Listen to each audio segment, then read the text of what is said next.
जय हिंद। देखते हैं हम लोग इराक का निर्माण कैसे होता है और कैसे वहां अमेरिका ही सद्दाम हुसैन को लाता है और फिर वही अमेरिका सद्दाम हुसैन को फांसी लगवा देता है, और क्यों सद्दाम हुसैन की एक सनक और एक क्रूर शासक बनने की जिद ने तीन तीन खाड़ी युद्ध करा दिया। खाड़ी युद्ध किसे कहते हैं और ये कब कब कैसे कैसे हुआ और कैसे इराक से कई टन सोना अमेरिका लेके चला गया। तो देखिए, इसके लिए हम लोग को बहुत पहले जाना पड़ेगा। लगभग 100 साल के इतिहास को हम देखते हैं कि इस मिडिल ईस्ट और ये यूरोप के बीच में उस्मानिया सल्तनत का हुकूमत था, जिसे हम ऑटोमन साम्राज्य कहते हैं। ये मुस्लिम शासक थे, ये यूरोप तक कब्जा कर लिए थे और यहाँ स्पेन तक जाने वाले थे यहाँ पर। और ये इतना तेजी से बढ़ रहे थे कि यूरोप के लोगों ने कहा कि भैया भागो, कोई नया जगह खोजो। इसी सब सिलसिले में वास्को डिगामा, कोलंबस, ये सब खोजने के लिए निकला कि भैया इस सिधाने तक चले आए सब। लेकिन बाद में इनका पतन हो जाता है और प्रथम विश्व युद्ध के समय इन लोग का बहुत बुरा हाल हो जाता है। फर्स्ट वर्ल्ड वॉर के समय 1914 से 1918 के बीच ये ऑटोमन साम्राज्य बिखर जाता है, जिसका हेडक्वार्टर तुर्की रहता है, तो जिसे हम कहते हैं तुर्की का विभाजन।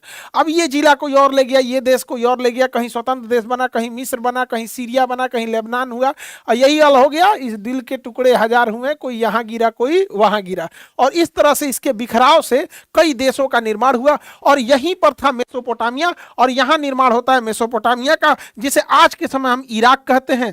तो तुर्की का जब विभाजन हुआ तो ब्रिटेन ने कहा कि ये वाला एरिया हम रखेंगे, तो इस इराक को ब्रिटेन अपने पास रख लेता है प्रथम विश्व युद्ध के बाद, और यहीं से मेसोपोटामिया से बनता है वहां पर इराक। लेकिन ब्रिटेन जो होता है 1932 में इराक को आजाद कर देता है। 1932 में इराक आजाद हो जाता है और 1932 से 1958 तक यानी 30 सालों तक इराक पर किसी चुनी हुई लोकतंत्र का सरकार नहीं रहता है, बल्कि वहां राजशाही आ जाती है, मोनार्की आ जाती है, और वहां शासक बनते हैं फैसल प्रथम 1933 में, गाजी प्रथम 33 से लेकर 39 तक, और उसके बाद अंतिम राजा होते हैं फैसल द्वितीय।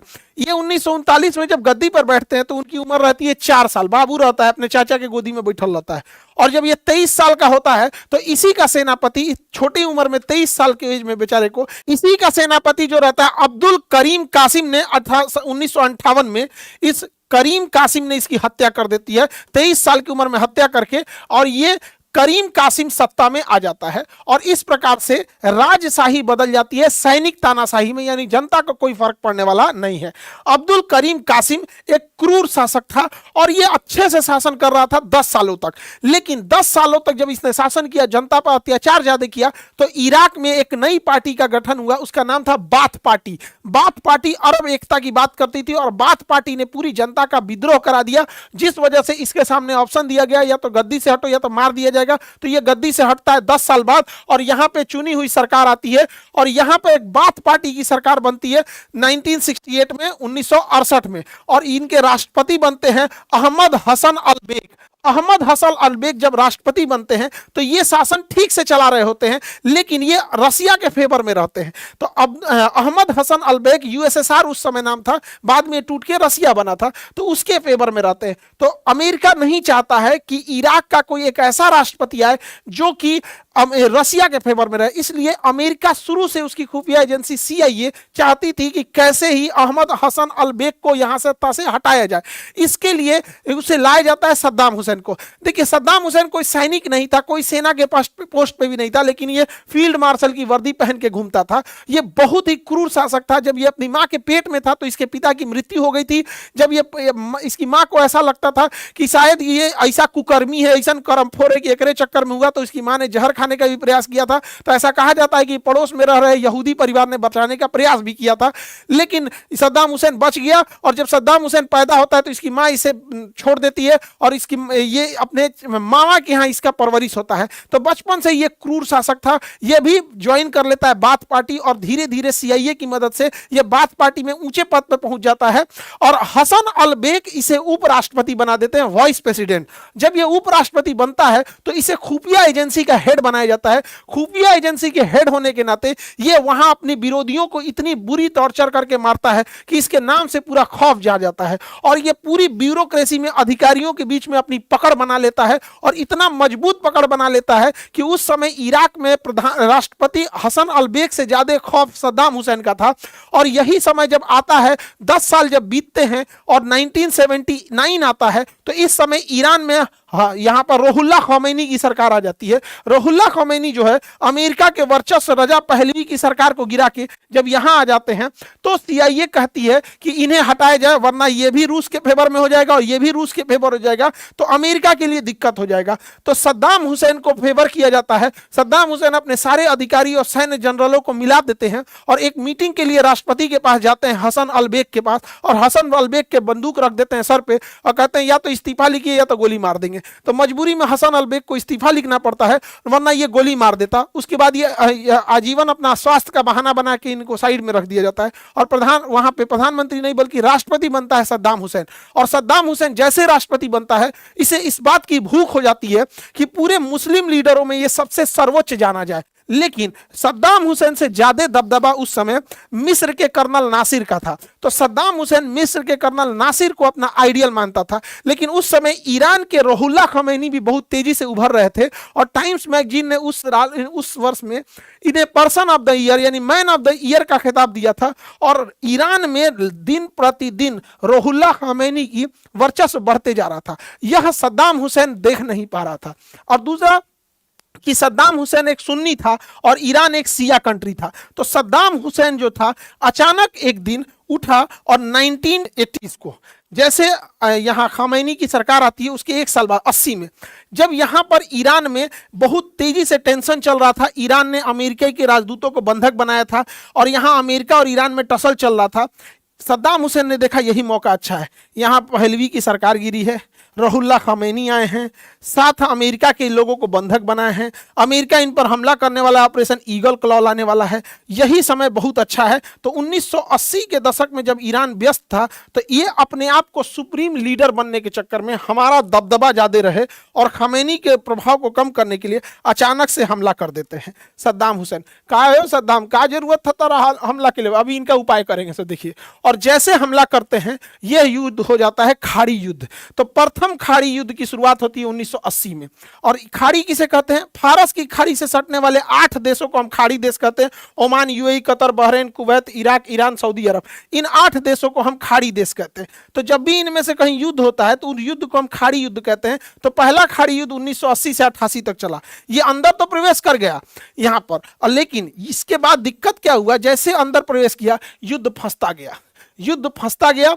अब इसने कहा सद्दाम हुसैन ने कि इन देशों से, अरब देशों से, ये देखो भैया तुम सुन्नी हो, यहाँ शिया का वर्चस्व चढ़ेगा तो दिक्कत हो जाएगा, हमें पैसे दो कि हम युद्ध करें, हमें पैसे दो कि हम युद्ध करें।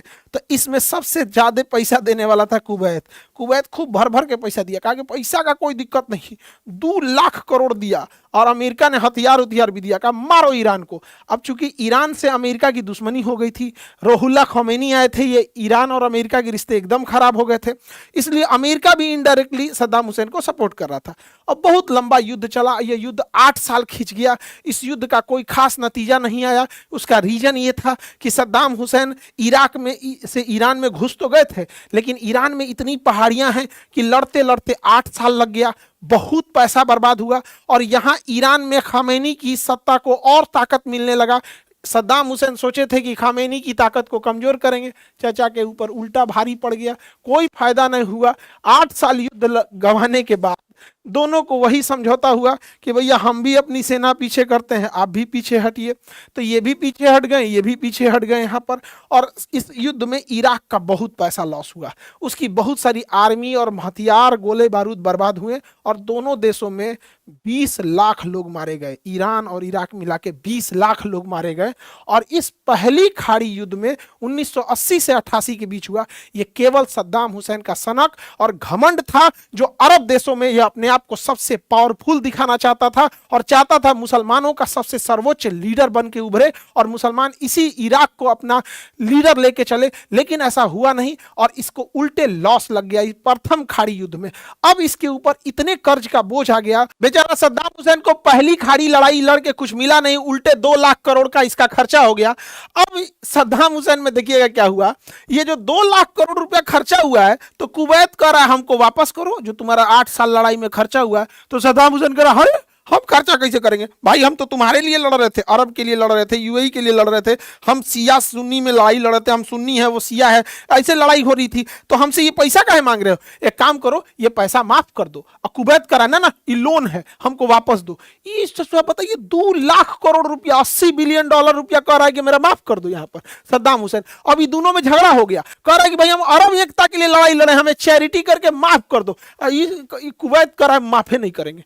उल्टे कुवैत ने क्या किया, चोरी क्या किया, कुवैत चूंकि इसके पास वाला देश है, इसने क्या किया, जो तेल का कुआं खुदवाया वो तिरछा खुदवा दिया इराक के अंदर। इसे हम स्लांट ड्रिलिंग कहते हैं। देखिए कुआं खुदवाया तेल का ना, तो इराक के अंदर खुदवा दिया। इस कुवैत तो खचरा नहीं समझे, एगो तो पैसा माफ नहीं किया, उसका तेल चुराने लगा, रुमैला ऑयल फील्ड से तेल चुराने लगा। सद्दाम हुसैन कहा कि एगो तो कर्जा माफ नहीं कर रहा, उसमें से तेल चुराएगा। लेकिन कुवैत तो कुवैत निकला, अमेरिका की चाल थी। अमेरिका चाहता था कुवैत को पहले बर्बाद कराया जाए और फिर कुवैत को बनाया जाएगा। मैंने कुवैत का पहले हाथ तोड़ देते हैं, फिर अपने अस्पताल में इलाज कराएंगे। तो कुवैत को यह समझ में नहीं आया, अमेरिका चढ़ा दिया कुवैत को, तुम पीछे मत हटना, अपना पैसा मांगो उससे और हम तुम्हें मिलिट्री सपोर्ट देंगे। तो ये चढ़ गया। इसने क्या किया, कुवैत ने, इतना छोटा सा देश है कुवैत, यहां पर इसने इराक के ऊपर एक तो कर्जा था, उसमें से इसका तेल चोरी करने लगा। अब क्या किया, इराक को बर्बाद करने के लिए कुवैत अमेरिका के प्रभाव में आके तेल उत्पादन बहुत ज्यादा बढ़ा दिया। जितना कोटा था जरूरत से ज्यादा तेल का उत्पादन बढ़ा दिया। तेल का उत्पादन जरूरत से ज्यादा बढ़ाने के कारण तेल का जो प्राइस था वो एकदम गिर गया और सद्दाम हुसैन को बहुत घाटा लग गया, एकदम घाटा लग गया। 79 में सत्ता हासिल कर रहा है, अभी अभी नया नया सत्ता हासिल किया, 8 साल युद्ध लड़ लिया और उसके ऊपर ही तेल चुरा के उल्टे उसका तेल का रेट गिरा दिया। सद्दाम हुसैन करा युद्ध कर देंगे तुम्हारे ऊपर, फिर मारेंगे, याद रखो, अभी ईरान को मारे, अभी तोरो मारेंगे। तो इसके पीछे तो अमेरिका का साथ था। कहा कि कोई बात नहीं, हम देख लेंगे, हम खामैनी थोड़ी है कि अमेरिका का साथ नहीं, हमारे साथ तो अमेरिका का साथ है, अब तुम कुछ भी करो। ये चढ़ा दिया अमेरिका के दम पे और हुआ भी यही, अमेरिका इसे चढ़ाया। और अमेरिका चाहता था कि कुवैत चढ़ जाए, और जब सद्दाम हुसैन कुवैत पर हमला करेगा तो अमेरिका का पहले से प्लानिंग था कि अमेरिका इसे बचाने नहीं आएगा। और अमेरिका ने यह बात पहुंचवा दी थी सद्दाम हुसैन पर कि मारो ना यार, हम इसको झूठे चढ़ा रहे हैं, हम इसे बचाने नहीं आएंगे। और यही हो गया सद्दाम हुसैन के साथ। सद्दाम हुसैन यहां दूसरा खाड़ी युद्ध कर दिया। जो भी युद्ध इस फारस की खाड़ी में होगा इसे हम कहा जाएगा खाड़ी देश। इन 8 देशों में जब भी युद्ध होगा तो खाड़ी देश कहा जाएगा। और इसी के साथ इराक हमला कर देता है कुवैत के ऊपर और इसे कहते हैं दूसरा खाड़ी युद्ध। द्वितीय खाड़ी युद्ध चालू होता है और यह द्वितीय खाड़ी युद्ध चालू होता है 1990 में। और ये कैसे चालू होता है देखिए ध्यान से।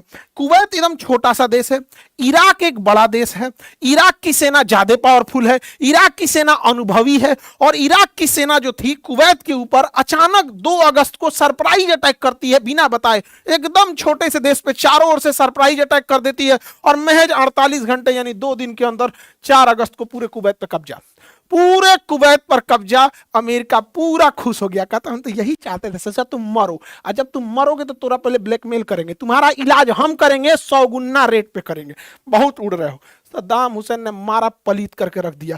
अब ये कुवैत करा है कि बचाइए बचाइए, हमको जल्दी बचाइए। अमेरिका पहुंच जाता है 7 अगस्त को, यानी 3 दिन बाद अमेरिका पहुंच जाता है, 3 दिन बाद अमेरिका पहुंचता है। लेकिन अमेरिका की चाल समझिएगा, अमेरिका ऑपरेशन डेजर्ट शील्ड चालू करता है और कुवैत को नहीं बचाता है, कुवैत को मरते छोड़ देता है। अमेरिका 30 देशों से 1 लाख की फौज लेके सऊदी अरब में उतरता है, कहता है कि सऊदी अरब को बचाना जरूरी है। और अमेरिका यह खबर सद्दाम हुसैन को पहुंचा देता है कि हम कुवैत को नहीं बचाएंगे। इसलिए सद्दाम हुसैन कुवैत के एकदम अंदर घुस के पूरा लूटपाट मचाते हैं और सऊदी अरब में 1 लाख की फौज उतार दी जाती है। और इस पूरे 1 लाख फौज का मिसाइल का खर्चा सऊदी अरब से लिया जाता है। अमेरिका को कोई टेंशन नहीं, पैसा सऊदी अरब का, अमेरिका सैनिकों को एक्सपीरियंस मिल रहा है, अमेरिका के हथियार रियल युद्ध में ट्रायल किए जा रहे हैं कि हथियार कैसा है। अब इधर सद्दाम हुसैन कुवैत को धो रहा है। अमेरिका क्यों कुवैत को फंसा रहा था अभी आपको थोड़ी देर में समझ में आएगा। जब यहां पर इराक इसको सद्दाम हुसैन को पता चल गया कि अमेरिका कुवैत को नहीं बचाएगा, तो कुवैत के अंदर तक इराक की सेना घुस गई। यहां पे लगभग 1,70,000 भारतीय फंसे थे। उन 1,70,000 भारतीयों को जहाज से वापस लाया गया, जिसे एयरलिफ्ट मूवी भी बनी है। 1,70,000 लोगों को लाया गया था। कुवैत के अंदर से। लेकिन कुवैत टूटता गया। ऑपरेशन शील्ड जो था, डेजर्ट शील्ड, ये कुवैत को न बचा के अरब को बचाया जा रहा था। और यहां पर 1 लाख फौजी 5 महीने से खड़े थे और इस 5 महीने तक इराक ने कुवैत में अंधाधुंध अत्याचार किया। लेकिन यहां 5 महीने से 1 लाख की फौज खड़ी थी सऊदी अरब के ऊपर ताकि कुवैत टूट जाए। जब कुवैत 5 महीने में टूट गया तो अमेरिका ने कहा कि एक ही शर्त पे बचाएंगे, अपना पूरा पेट्रोल हमको दे दो, पूरा ऑयल पेट्रोल निकालने की जिम्मेदारी मेरी। अमेरिका इसीलिए जिम्मेदारी लेता है कि 100 लीटर निकालेगा, कहेगा 2 लीटर निकला है, उसे ऑयल डिस्काउंट पे नहीं चाहिए। अभी आगे समझाएंगे। यहाँ पे 5 महीने के अत्याचार के बाद देखिए, इनडायरेक्टली सद्दाम हुसैन को भी अमेरिका ही चढ़ाया है और कुवैत को भी उकसाया था यही। कुवैत पिटा गए। 5 महीना बाद कुवैत कह रहे हैं ठीक है मेरा तेल ले जाइएगा, अब हमारी मदद करिए। अब तेल जब हो गया तब मदद कीजिए, तो सद्दाम हुसैन भाग गया। सद्दाम हुसैन को खबर लग गया कि अब अमेरिका यहाँ जो 1 लाख फौज खड़ा किया है, अब वो इराक के ऊपर हमला करने के लिए छोड़ देगा। इसलिए सद्दाम हुसैन ने दिमाग लगाया। सद्दाम हुसैन ने कहा कि यहां वो कुवैत को बचाने आ रहे हैं क्योंकि कुवैत के तेल से समझौता हो गया है, अब यहां से जब भी मन तब हमला हो सकता है। इसलिए सद्दाम हुसैन ने क्या किया, अपने जितने एडवांस जहाज थे, लगभग 140 एकदम एडवांस जहाजों को खामेनी को फोन किए और कहे कि हम अपने 140 जहाज आपके देश में छुपा देना चाहते हैं, आप हमारे इन एडवांस जहाजों को छुपा लीजिए। हमें पता है कि अमेरिका ज्यादा देर युद्ध नहीं करेगा, क्योंकि सद्दाम हुसैन भी अमेरिका से बातचीत चल ही रहे थे। तो 140 जहाजों को छुपा दिया ताकि जब अमेरिका और उसके 30 देश मिलकर हमला करेंगे इराक के ऊपर, तो इराक के केवल पुराने जहाज, पुराने टैंक्स और पुरानी मशीनरी ध्वस्त होंगी, नए जहाज और ये सारी चीजें ईरान में जाके सुरक्षित रहेंगी। रुहुल्लाह खमैनी ने कहा ठीक है, मुसीबत में हम तुम्हारा साथ देंगे, लाके यहां रख दो। और जैसे सद्दाम हुसैन ने वहां रखा और वहीं से अमेरिका ने दूसरा ऑपरेशन चालू किया। उस ऑपरेशन का नाम था ऑपरेशन डेजर्ट स्टॉर्म, जबकि इससे पहले जो सऊदी अरब में फौज रखी गई थी उसका ऑपरेशन का नाम था डेजर्ट सीड। डेजर्ट सीड तो आना चाहिए था कुवैत को बचाने के लिए, लेकिन 1 लाख फौज तो सऊदी अरब में इंतजार कर रही थी। अब अमेरिका ने ऑपरेशन डेजर्ट स्टॉर्म चालू किया, जो 5 महीने लेट चालू हुआ था। यह 5 महीने लेट इसीलिए चालू किया गया था कि कुवैत घुटने फेंक दे और कुवैत अपना सारा पेट्रोल अमेरिका को दे दे। जब कुवैत अपना सारा पेट्रोल अमेरिका को दे दिया, तब इन्होंने सद्दाम हुसैन के ऊपर हमला कर दिया ऑपरेशन डेजर्ट स्टॉर्म से। 17 जनवरी को यह हमला होता है और महज 24 फरवरी को, यानी महज डेढ़ महीने में 30 देशों की सेना मिलकर इराक को पीछे हटने पर मजबूर कर देती है और सद्दाम हुसैन पीछे हट जाते हैं। कुवैत को मुक्त करा दिया जाता है। कुवैत को बलि का बकरा बनाया ही इसलिए गया था।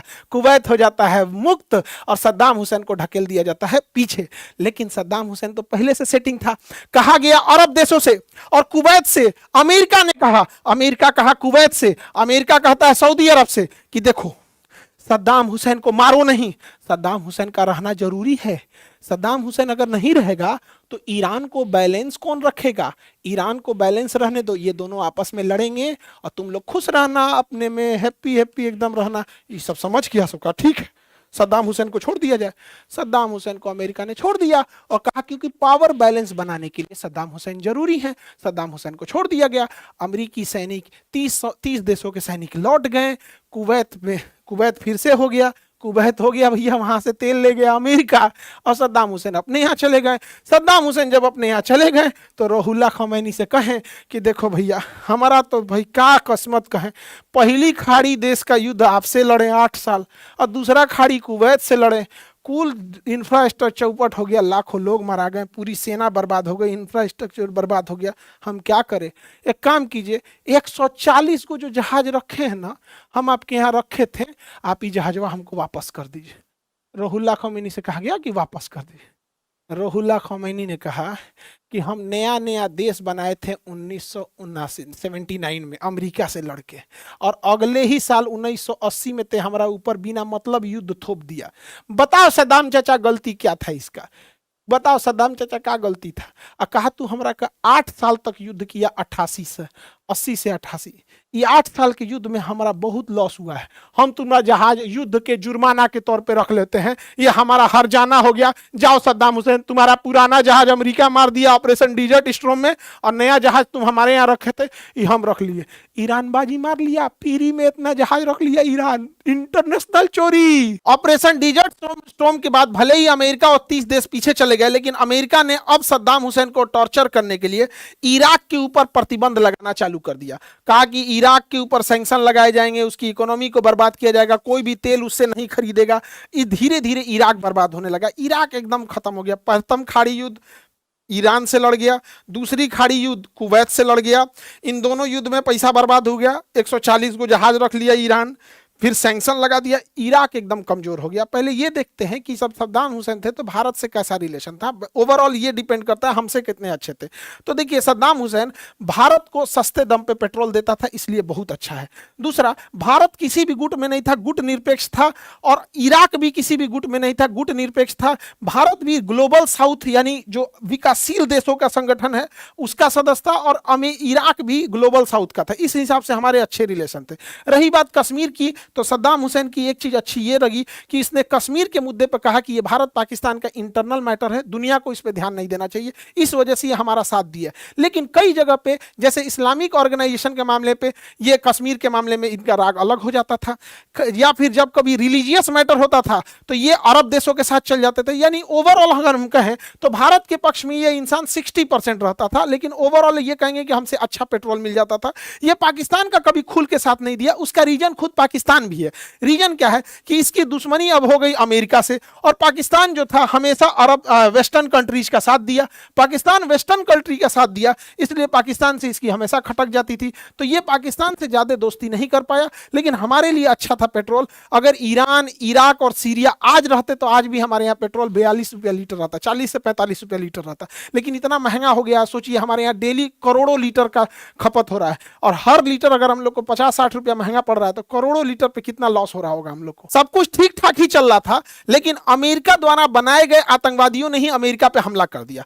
हुआ क्या कि इराक में अमेरिका ने प्लांट किया, यहां पर अमेरिका ने ही राजा पहलवी को रखा, और यहां पर अमेरिका ने ही तालिबान को जन्म दिया, अमेरिका ने ही अलकायदा को जन्म दिया। काहे गलत बोल रहे हैं, 100% बोलते हैं आप ही जन्म दिए थे। ये आपको तो खुदे पता है, सब आप ही के जन्म आए हैं सब, क्योंकि ये रूस से लड़ रहे थे। अमेरिका ने ओसामा बिन लादेन और मुल्ला उमर को पैसा दिया और कहा कि मारो रूस को। इतना नहीं, ज्यादा पैसा दे दिया कि इन सबके अथाह पैसा हो गया। जब मार के रूस को भगा दिए तो कहा सब भैया हथियार बच गया, पैसा बच गया, अब किसको मारा जाए, उठ के मार दिया सब वर्ल्ड ट्रेड सेंटर पे। अमेरिका पे पहली बार इतना भीषण हमला हुआ, अमेरिका का वर्ल्ड ट्रेड सेंटर धधक उठा और अमेरिका की इकोनॉमी स्लो डाउन हो गई, अमेरिका में मंदी आ गया, अमेरिका बर्बादी के कगार पे पहुंच गया। अब अमेरिका में क्या होगा, कैसे इतने पैसे आएंगे यहाँ पर। तब जॉर्ज बुश ने कहा कि एक काम करते हैं, किसी देश का सोना चुरा लेते हैं या तेल चुरा लेते हैं, दोनों महंगा बिकता है, तो सोना और तेल चुरा लेते हैं, कामें हो जाएगा यहाँ पर। तो पेट्रोलियम और तेल और सोना चुराने के लिए और उस देश के ऊपर डॉलर मुद्रा थोप देंगे, इसके लिए उनको सबसे अच्छा लगा इराक। उस समय इराक कमजोर हो चुका था, युद्ध लड़ते लड़ते, एक खाड़ी युद्ध ईरान से लड़ा, दूसरा खाड़ी युद्ध इसने कुवैत से लड़ा। अब इराक कमजोर हो गया था, तो इराक के सोना, इराक के पेट्रोलियम पर नजर हो गया जॉर्ज बुश का। तो इसने आरोप लगा दिया कि इराक के पास बहुत ही ज्यादा केमिकल हथियार हैं, weapons of mass destruction, weapons of mass destruction, बहुत खतरनाक खतरनाक हथियार इराक रखा है। जबकि इराक ऐसा कोई हथियार नहीं रखा था, ये पूरी दुनिया ने इराक में खोज के देख लिया, कहीं नहीं रखा था।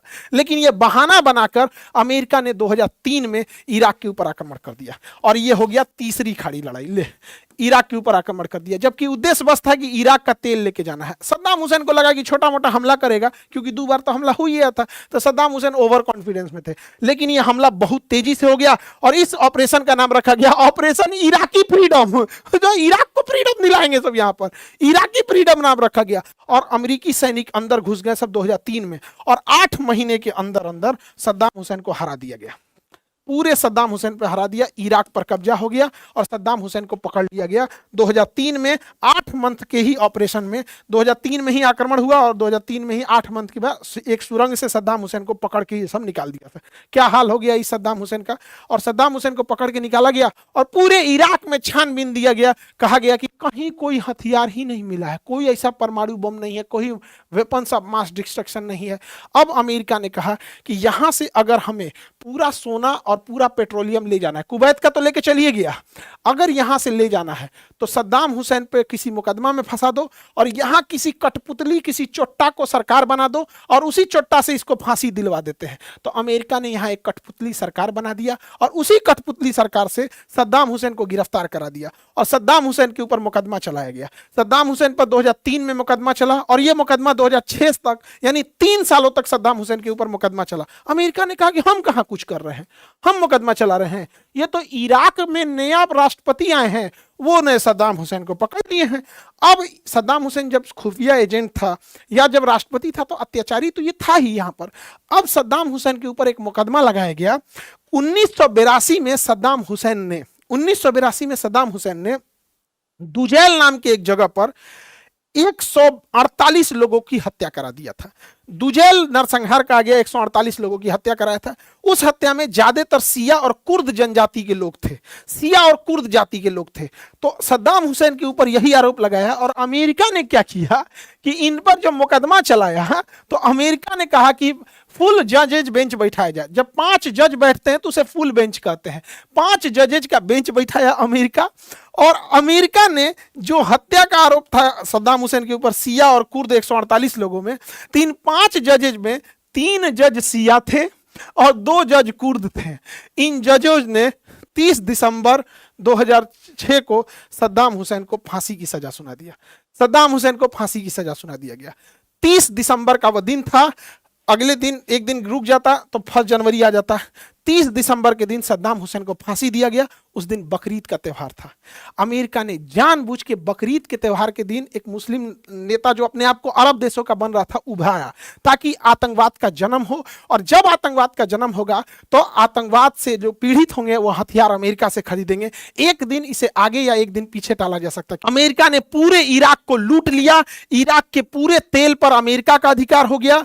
उस तेल को छानने के लिए अमेरिकी कंपनियां आई, उस तेल को रखने के लिए भी अमेरिका कंपनियां आई। इराक को पूरी तरह कंगाल कर दिया गया। इराक का पूरा सोना अमेरिका लेकर चला गया। इराक में जगह जगह सैन्य अड्डे अमेरिका के हो गए। कोई इराक के खिलाफ बोलता था उसके ऊपर बम्बार्डमेंट कर दिया जाता था। इराक तहस नहस हो गया। अमेरिका ने इराक में इतनी अत्याचार किया, सबसे बुरा अत्याचार हुआ था अबू गुरैज जेल में। अबू गुरैज जेल में कैदियों को नंगा रखा जाता था। जो सद्दाम हुसैन के फौजी थे वहां पर उनके गुप्तांगों को काट लिया जाता था, उसमें रस्सी बांध कर खींची जाती थी, उनके ब्लड में पेट्रोल मिला दिया जाता था जिससे उनके पूरे शरीर में जलन होने लगता था। और ये अगर आपको ऐसा लगता है कि ये हम जो बढ़ा चढ़ा के बोल रहे हैं तो आपको अंदाजा लग जाएगा कि इन लोगों ने अबू गुरैज जेल में इतना अत्याचार किया था 2004 में कि 2004 में अमेरिका की कोर्ट में मुकदमा हुआ। यह मुकदमा होता है अमेरिका के कोर्ट में और 20 साल तक कोर्ट में मुकदमा चलता है। और 20 साल के बाद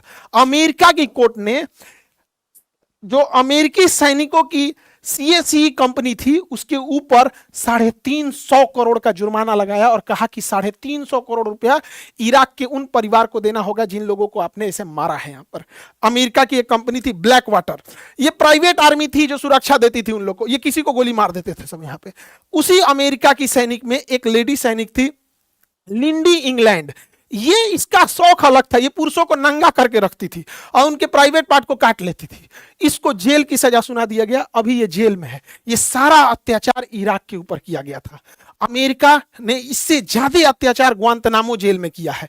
यहां पर अमेरिका का एक ग्वांतनामो जेल है। हालांकि आप कहेंगे तो ग्वांतनामो जेल का एक अलग वीडियो बना देंगे। इसी ग्वांतनामो जेल में था अबू अहमद अल कुवैती। अबू अहमद अल कुवैती ही वह व्यक्ति था जो ओसामा बिन लादेन का कोरियर का काम करता था, इसे चिट्ठी पहुंचाता था। ये कोई मोबाइल नहीं रखता था और इसी को ट्रेस करके ओसामा बिन लादेन की अबोटाबाद में घर में पहुंचा गया और अमेरिका ने सील कमांडो की मदद से उसे मार दिया। अगर आप कहेंगे तो इस पर एक सेपरेट वीडियो बना देंगे कि ओसामा बिन लादेन कैसे पकड़ा गया और ये कैसे था अबू अहमद अल कुवैती और कैसे एक डॉक्टर की मदद से उसके यहां पहुंचा गया। देखिए, अमेरिका जब इराक से गया 3 सालों में अमेरिका ने इराक में जो तबाही मचाई है ना, आप सोच नहीं सकते हैं।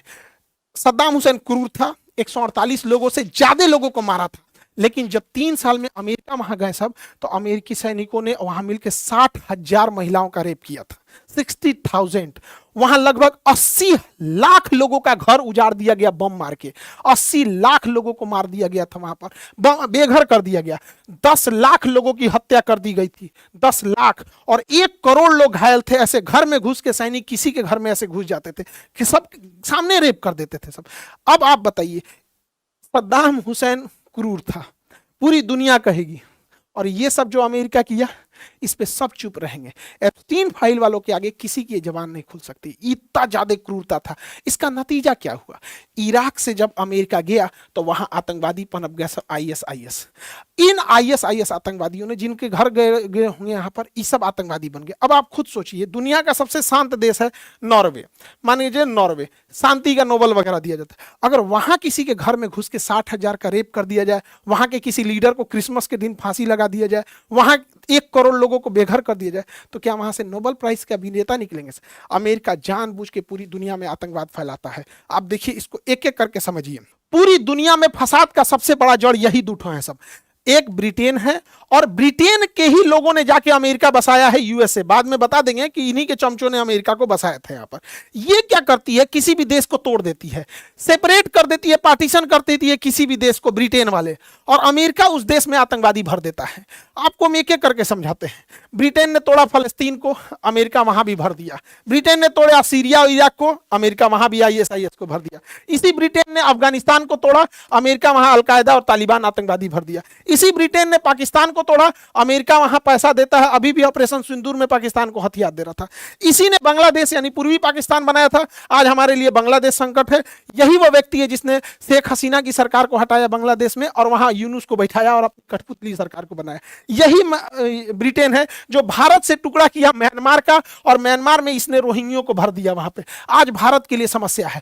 तो पूरी दुनिया में अगर आप ध्यान से देखेंगे तो देश का टुकड़ा करता है पहले ब्रिटेन, फिर ये बम मार के इतना अत्याचार करता है, वहां से कुछ लोग उभरे, और उसके बाद से पूरी दुनिया में खौफ पहुंचे। जब पूरी दुनिया में खौफ पहुंचता है तो आतंकवाद जन्म लेते हैं, और आतंकवाद से अमेरिका को कोई लॉस नहीं होता है। उसका रीजन समझिए, अमेरिका दुनिया के मेनलैंड से बहुत दूर है। अमेरिका तक पहुंचने के लिए बहुत पावरफुल नेवी चाहिए, जिसे ब्लू वाटर नेवी कहते हैं। बहुत पावरफुल नेवी चाहिए, जो किसी बड़े देश के पास ही संभव है, और बहुत तगड़ा एयरफोर्स होना चाहिए।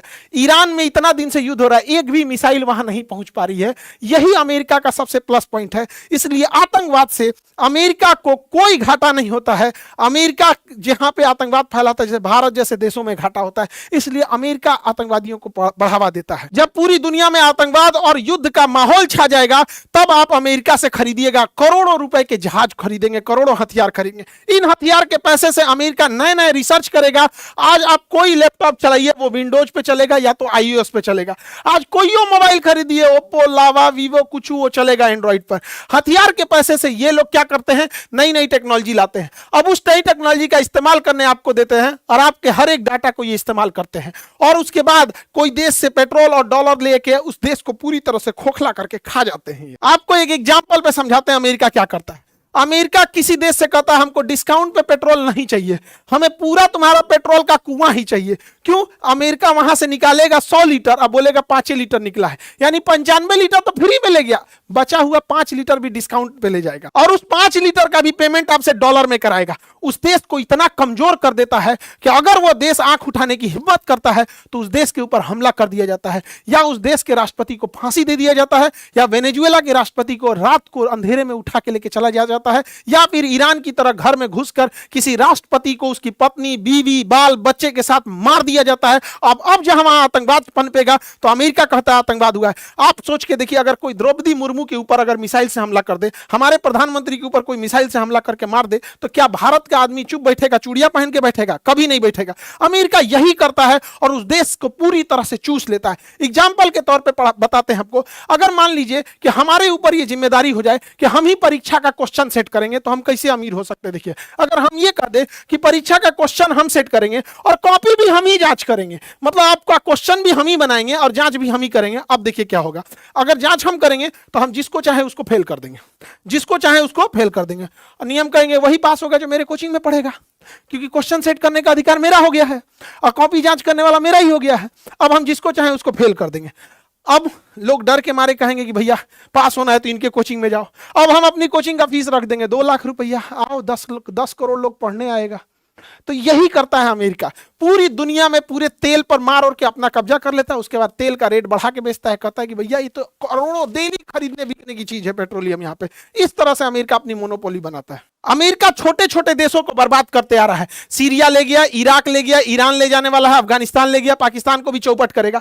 बड़े देशों पर ये डायरेक्ट अटैक नहीं करेगा। रीजन क्या है कि यहां पर जब ये अथाह पैसा हो जाएगा तो ये कुछ ना कुछ तो बिजनेस करेंगे। ए भैया, वो बिजनेस करोगे तो बिजनेसवा से जो सामान बनेगा उसको यूज करने वाला भी तो कोई चाहिए, तो छोटे देश को मार के खत्म कर देता है। अब बड़े देश को कहता है कि आप हमारा इस्तेमाल कीजिए, सोशल मीडिया इस्तेमाल कीजिए, मोबाइल इस्तेमाल कीजिए, लैपटॉप इस्तेमाल कीजिए, पेट्रोल हमसे खरीदिए, डॉलर हमसे खरीदिए, हमसे हथियार खरीदिए, और नहीं खरीदेंगे तो प्रतिबंध लगा देंगे। भारत को कहा कि ईरान से पेट्रोल नहीं लेना है तो नहीं लेना है, रूस से कहा 30 दिन के लिए खरीद सकते हैं, हमने कहा ठीक है खरीद सकते हैं, हमारे ऊपर प्रतिबंध लगाएगा। अगर कोई सामान पे एम्बार्गो लगा देगा, एम्बार्गो मतलब कोई सामान बाहर नहीं जाने देगा, प्रतिबंध लगा देगा, आपको ग्लोबल पेमेंट सिस्टम से बाहर कर देगा, स्विफ्ट कोड से बाहर कर देगा, जैसे रसिया को स्विफ्ट कोड से बाहर कर दिया।